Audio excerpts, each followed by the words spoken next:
Hello guys, welcome to উলম্ব and মোটি। তোমাদেরকে সবাই জামাই ষষ্ঠীর শুভেচ্ছা। আমাদের প্রথম জামাই ষষ্ঠী, আমরা চলে এসেছি মানে আমার বাবার বাড়ি, আমার বড় শ্বশুর বাড়ি। প্রথম জামাই ষষ্ঠী করতে চলে এসেছে। মা এখানে খাবার সাজাচ্ছে, সকালে ব্রেকফাস্ট তৈরি হচ্ছে, আর এখানে মা দিয়েছে ওকে তালের আঁকুর কাটতে।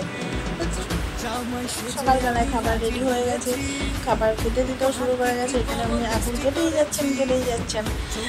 জল লাগাকে হাইসা, চোর কুমড়ো পটাশ হাইসা। তো অবশেষে উনি আঁকুরটা কেটে ফেলেছেন, দিয়ে খাবারের জন্য বসে পড়েছে। খাবার কখন আসবে? আঁকুর কেটেছি কষ্ট করে, খিদে পেয়ে গেছে, তাড়াতাড়ি খেতে নাও, সেরকম হয়েছে অবস্থা। তো অবশেষে খাবার চলে এসেছে, একটার পর একটা আসতে লেগেছে। ও অবাক হতে লেগেছে, সকালবেলা এত খাবো কী করে। তো খাবার রেডি, সব খাবার চলে এসেছে, উনি তো অবাক। এতগুলো কি করে খাবো সকালবেলায়? শাশুড়ি তো প্রথম জামাই ষষ্ঠী বলে ব্যবসাটাই করে দিয়েছে। সকাল সকাল এতগুলো খাবার, লুচি, কিন্তু খেতে তো হবে। এত ফল সকাল সকাল কি এত খাওয়া যায় নাকি? কিন্তু খেতে হবে, প্রথম জামাই ষষ্ঠী, নাহলে পরের বছর থেকে আর থাকবে না। চলো খেতে শুরু করি। তো অবশেষে ও খেতে শুরু করে দিয়েছে, কিন্তু ওর অবস্থা দেখে আমার খুব হাসি লাগছিল। যেহেতু মানে সকাল সকাল এত খাবার খেতে পারে না, লাস্ট পর্যন্ত লুচি গুনতে লেগেছিল, সব খাবার সরিয়ে দিতে লাগলো, এটা খাবো না ওটা খাবো না বলে। লুচিটা শেষ করতে ওর কতক্ষণ লাগবে দেখা যাক। তো আমরা লুচি শেষ করে চলে গেছিলাম ষষ্ঠীতলা পুজো দিতে। আর প্রথম জামাই ষষ্ঠী বলে আমাদের আমরাও গেছিলাম। মা এখানে পুজো দিচ্ছিল ষষ্ঠীতলায়।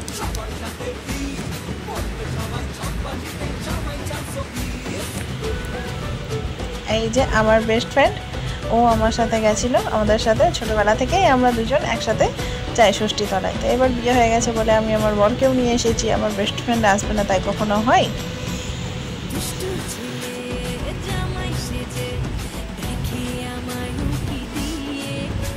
তো পুজো হয়ে গেল আমাদের। আর এত গরম পড়েছিল, আমি সাজতে পারিনি। সাজার খুব ইচ্ছে ছিল জামাই ষষ্ঠীতে, কিন্তু যা গরম পড়েছে তার জন্য আমার পক্ষে সাজা সম্ভব হয়নি, তাই সিম্পল সাজেই চলে গেছে। মা আমাকে আর রমিকে একসাথে সুতো বেঁধে দিচ্ছিল ষষ্ঠীতলায়, ষষ্ঠী সুতো বাঁধা হয়ে গেল। এবার ঘরে গিয়ে অনেক কিছু রান্না করতে হবে, এত গরমে রান্না করতে খুব কষ্ট। তাড়াতাড়ি ষষ্ঠীতলা থেকে যেতে হবে আমাদেরকে বাড়ি। আমরা এবার বাড়ি চললাম। আর এত রোদ করেছিল আর এত গরম, মানে ঘেমে একদম অবস্থা খারাপ। তো ঘরে গিয়ে এবার রান্না শুরু করে দিয়েছি। আমার বরের খাওয়ার ইচ্ছে হয়েছিল মাটির কড়াইয়ে মাংস, তাই মাটির কড়াইয়ে মাটন শুরু করে দিয়েছে। আর এদিকে হচ্ছিল দই কাতলা। দুপুরবেলায় কী রেসিপি ছিল সেটা জানার জন্য পুরো ভিডিওটা দেখতে থাকো। আর ভিডিওটি কিন্তু অবশ্যই লাইক করে দিও, আর চ্যানেলটি সাবস্ক্রাইব করে দিও এরকম ব্লগ দেখার জন্য।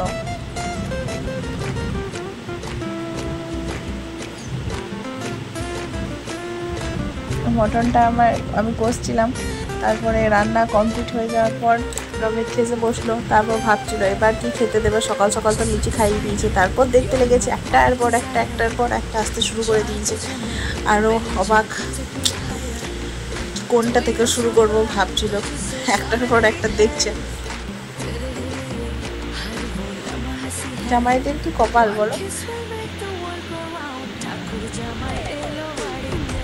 দেখো কি রান্না করেছিলাম তোমাদেরকে দেখিয়ে দিই। পাঁপড় ভাজা, বেগুনি ভাজা, পটল ভাজা, পেঁয়াজ ভাজা, চাটনি, চিংড়ি মালাইকারি, দই কাতলা, মাটন কষা, মিষ্টি, দই, আরও অনেক রকম মিষ্টি ছিল, ফল ছিল। জামাই ষষ্ঠীর দিন এত গরম পড়েছিল যে পাঞ্জাবি খুলে ফেলেও এমনি নর্মাল চাপাতে খেতে খুব কমফোর্টেবল ফিল করলো। জামাই পাঞ্জাবি পরেনি, তো এখানে নতুন জামাই মনেও হচ্ছে না দেখে। বেগনি থেকে শুরু করে দিলাম, বেগনি ভাজা থেকে শুরু করি। ভাতটা শেষ করতে তো 2 ঘন্টা টাইম লাগবে। তোমাদের এই গরমে জামাই ষষ্ঠী কেমন কাটলো কমেন্টে অবশ্যই লিখে জানাবে।